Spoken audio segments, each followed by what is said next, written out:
It's easy to take sound for granted until you lose it due to a serious hearing disorder. Thankfully, this tiny hearing aid brings back the music.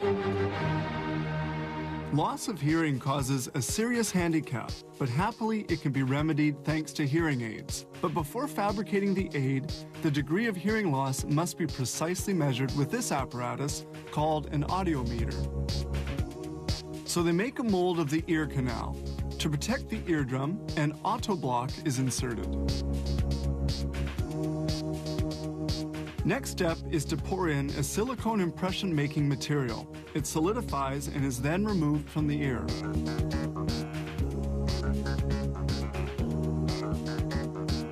This congealed mass, representing the ear canal, is then soaked in warm wax to obtain a positive imprint.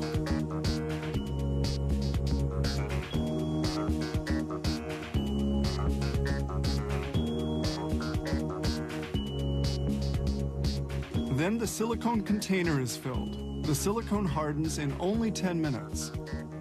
The hardened silicone block is removed, and the excess of the imprint is removed so that only the essential part is retained. The imprint must slip easily into the ear. It's now the molding stage for the hearing aid. Acrylic is poured into the mold before placing it into this ultraviolet oven. Without emitting any heat, this oven hardens the acrylic. Here is the raw prosthesis without its electronic components. This plan details the electric circuit of the amplifier. Holes are pierced for the volume control. These components are tiny. Here's the volume control, the miniature microphone that captures sounds, and the earphone which functions as a speaker. This tiny braided wire of 7 conductors is soldered to the amplifier and the other parts of the prosthesis with pewter. The hybrid circuit is inserted into a silicone casing, which assures it protection. Then the wires are soldered to the speaker, and they verify the proper functioning of the volume control. A hearing aid must be very discreet. That's why they cut the excess with a diamond disc. They also remove the roughness with fine sandpaper. The holes we see here are used to vent air from the earphone. This silicone tube is used to make the vent. Acrylic is poured onto the tube to form a tunnel. Ultraviolet light is used to harden the acrylic. Afterwards, the tube is removed.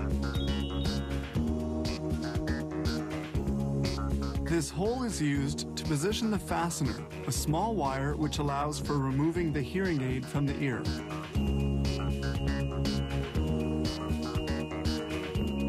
Then the battery is installed. Only a few parts, such as the microphone, remain to be put in place. Then everything is delicately assembled into the interior of the prosthesis.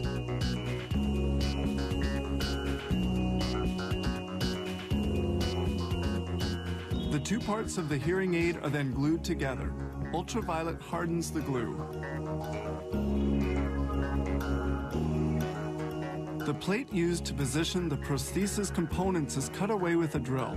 Then the hearing aid is manually polished to make it perfectly smooth and comfortable.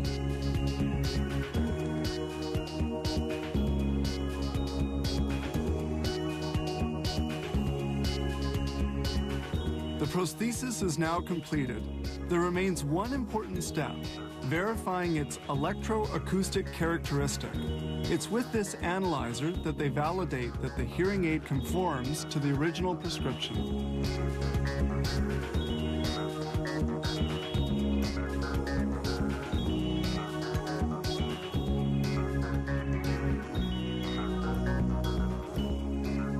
These minute prostheses allow us to solve the main hearing problems.